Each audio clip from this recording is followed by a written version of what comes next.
Noches, mi nombre es Sara Cristal Supelano López, estudiante de Psicología del semestre número 2 en la UNAD, en la ciudad de Duitama, Boyacá. Mi área se denomina Historia Crítica Contemporánea de Colombia y el tema es de la violencia bipartidista a la violencia neoliberal. Se remonta a la historia de Colombia, de nuestro país, donde ocurre en los años 1920, en el siglo XIX y XX, extendiéndose hasta nuestros presentes días, lo que nos muestra por etapas las grandes transformaciones que ha tenido nuestro país y también las grandes dificultades que ha dejado atrás en el pasado, permitiéndonos que nuestro país tenga cambios muy significativos y que están enmarcados en el progreso cultural, económico, social y con mayor movilidad y cambios progresistas a favor de nuestros semejantes.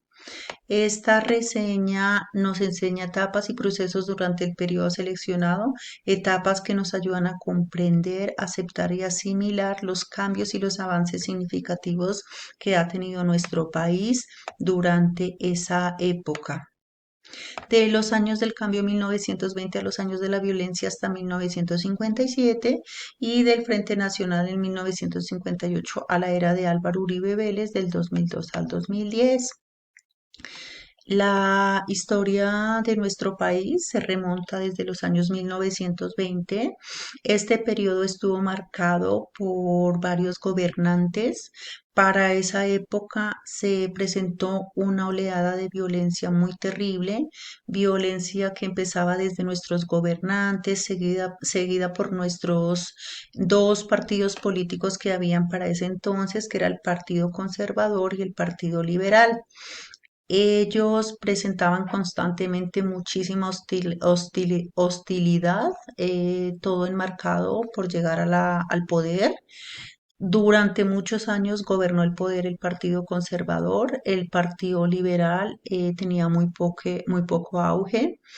Los conservadores tomaban las decisiones y hacían del pueblo lo que ellos les parecía.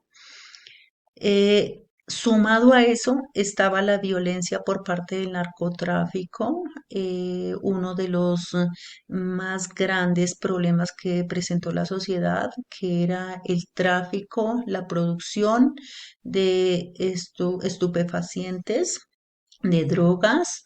Estuvo marcada por los hermanos Ochoa, los hermanos Rodríguez Orjuela, el cartel de Medellín, que estuvo encabezado por el gran Pablo Escobar Gaviria, quien era uno de los más grandes productores de droga, quien la exportaba hacia otros países.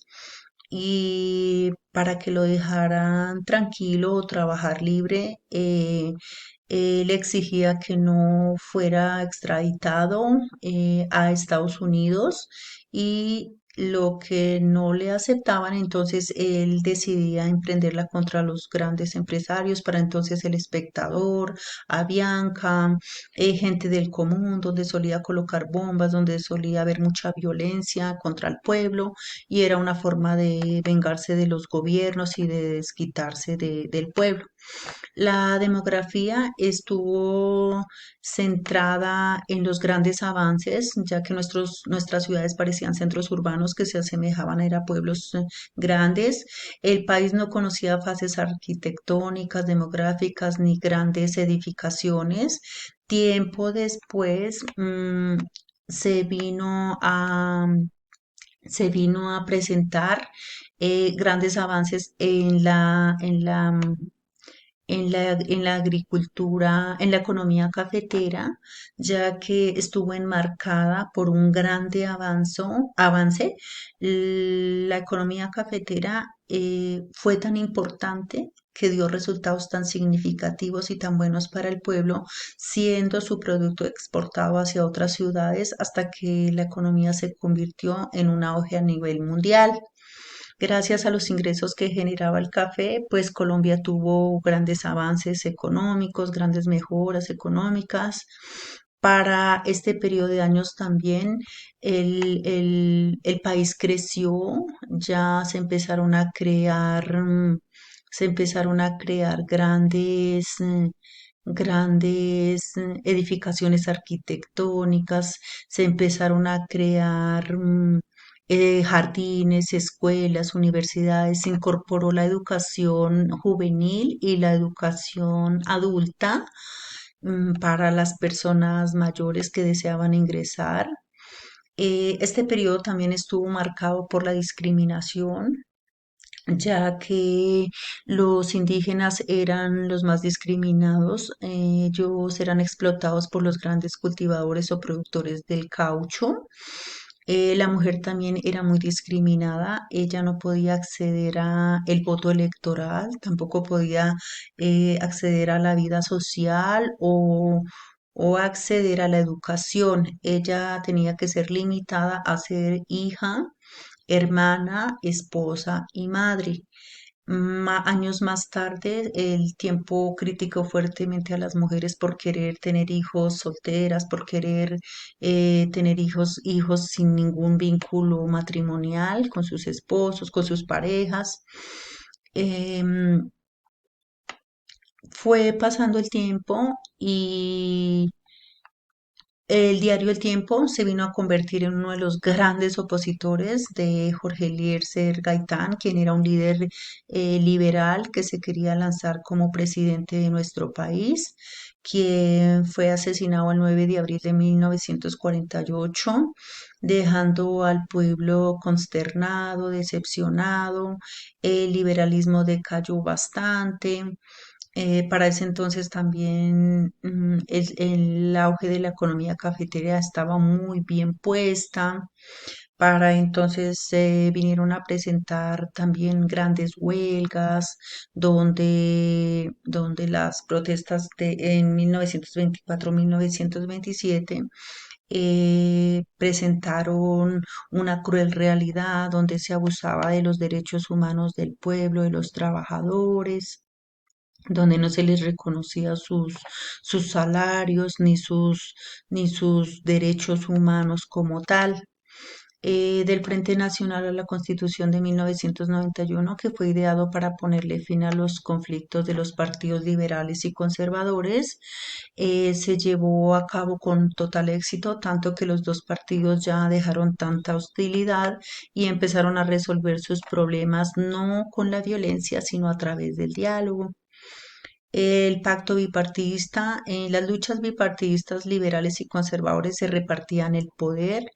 Para entonces, en 1957 se inaugura el derecho al voto de la mujer, que se inició así con la etapa del Frente Nacional, una etapa de reconciliación, pero que fue cuestionada por varios bipartidistas que decían que era solo un partido oligarca, que solo buscaba sus beneficios.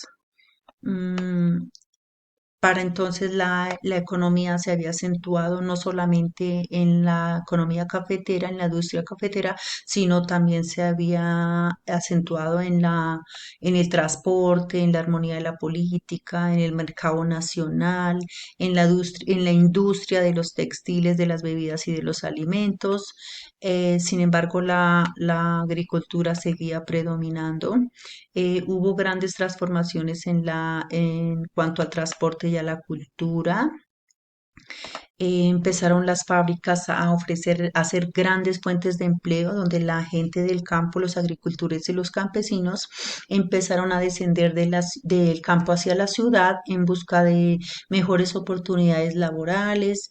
La ciudad se multiplicó en sus habitantes, las fuentes de empleo eran mayores, la gente empezó a desertar de la vida de la agricultura, empezó a tener avances muy significativos. Mm, para entonces, otro cambio fue que ya a la mujer se le permitió el divorcio, se le permitió ingresar a la educación superior, técnica. Pasado ese tiempo llegamos a la era de Uribe, donde Álvaro Uribe, que fue elegido presidente durante dos periodos, 2002 al 2006 y 2006 a 2012, el objetivo de él era derrotar a los diferentes grupos armados, grupos al margen de la ley. Para entonces él creó muchísima fuerza policial, fuerza militar, donde se habían 200.000 personas al cuidado del pueblo. Él lo que hizo fue duplicarlos y hacer que el pueblo estuviera más tranquilo, tanto que la mayoría de los cabecillas de los grupos al margen de la ley, algunos decidieron desertar, otros fueron abatidos, otros fueron extraditados, lo que hizo que se diera un resultado de que nuestro país tuviera un poco más de armonía social. También tuvo algunas cosas malas, como por ejemplo los falsos positivos, donde él reclutó a jóvenes que aún eran campesinos, jóvenes iletrados, jóvenes con discapacidades cognitivas, a los cuales camuflaban y hacían pasar por guerrilleros, por grupos guerrilleros y que eran abatidos. Aunque la guerra aún sigue en nuestro país, el cambio que evidenciamos es muy significativo. La transformación que ha tenido, hoy en día se evidencia muchísima más armonía, se evidencia equidad, igualdad, tanto para hombres como para mujeres. Todos somos iguales, todos tenemos los mismos derechos y todos tenemos las mismas oportunidades. Es un cambio que se evidencia muy, muy significativo, donde como desde los inicios de los años 1920, donde hubo mucha discriminación, muchas restricciones, al día de hoy hay unos avances tecnológicos, hay unos avances culturales, donde ya vemos grandes edificaciones, donde vemos grandes participaciones, diferentes grupos políticos creados con igual derecho, igual voto, igual opinión, que aportan a nuestro país, pero que también influyen de cierta manera algo negativo. Grupos que no son el 100% o personas gobernantes que no son el 100% legales, organizados para el bienestar de nuestra ciudad, pero que a la vez esas transformaciones que ha presentado nuestra Colombia ha sido gracias a cada uno de los presidentes que han pasado por nuestro hermoso país. Muchísimas gracias.